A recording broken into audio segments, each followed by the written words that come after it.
Until now, the criminal trial of a deposed African leader accused of using so-called blood diamonds to orchestrate a campaign of terror has received very little attention. But now, two high-profile celebrities have ended up as major players, gaining lots of attention. Supermodel Naomi Campbell and actress Mia Farrow. Both have information that could affect the outcome of the case, but only one of them is willing to cooperate, as we found out in this ABC News investigation. In the Leonardo DiCaprio film Blood Diamond, an enormous uncut diamond is at the center of the plot. That diamond could be priceless! We split it and you get your family. What's it gonna be, yes or no? The film is a fictional version of a real-life travesty. Diamond-fueled campaign of terror that left thousands dead or maimed in the African country of Sierra Leone. If I were not here. And behind it all, say prosecutors, was this man, Charles Taylor, once the president of Liberia, accused of using the blood diamonds to foment the violence. The diamonds made possible the continuation of the conflict, but they also profoundly profited Charles Taylor. Now on trial in The Hague for crimes against humanity. So most definitely, I'm not guilty. Taylor has angrily denied any wrongdoing or knowledge of blood diamonds. Never happened. Never. Supposedly given to him in a mayonnaise jar. I'm supposed to be such a scumbag that people bringing me diamonds in nothing else but a mayonnaise jar. How much more can you demonize me?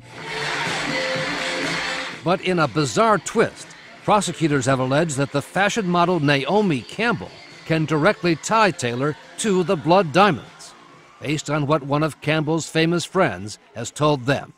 You don't forget when a girlfriend tells you that she was given a huge diamond in the middle of the night. In her first interview on the subject, actress Mia Farrow told ABC News that Campbell revealed to her she had been sent a diamond by Taylor. It was 1997 in South Africa. Farrow and some of her children, and Campbell, were the guests of Nelson Mandela for a trip on the country's famed Blue Train. Among those present at Mandela's home that evening was the then Liberian President Charles Taylor, seen here between Mandela and Campbell. Farrow says she heard about the diamond the following morning at breakfast. Naomi Campbell came down and she said during the night some men had knocked at her door, and it was representatives of President Charles Taylor, and that they had given her a huge diamond. And we're like, oh my gosh. Prosecutors say Taylor was in South Africa at the time to buy weapons for the Sierra Leone rebels with blood diamonds, and that Mia Farrow's information about Campbell helps tie him to the purchase. That is totally incorrect. And indeed, Mr. Taylor, your men awakened her and presented her with a large, rough diamond. Isn't that correct? That is totally incorrect.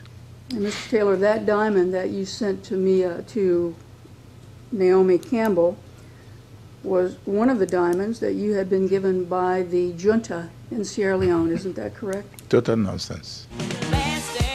Prosecutors had hoped that Naomi Campbell would help them and confirm or deny the allegation about Taylor and the blood diamond, but they say she refused to cooperate with them. In a recent appearance in New York to raise money for Haiti during Fashion Week, Campbell had another one of her famed outbursts when ABC News producer Anna Schecter asked her about the blood diamond allegation. Because you received a diamond from Charles. I didn't receive a diamond, and I'm not going to speak about that. Thank you very much.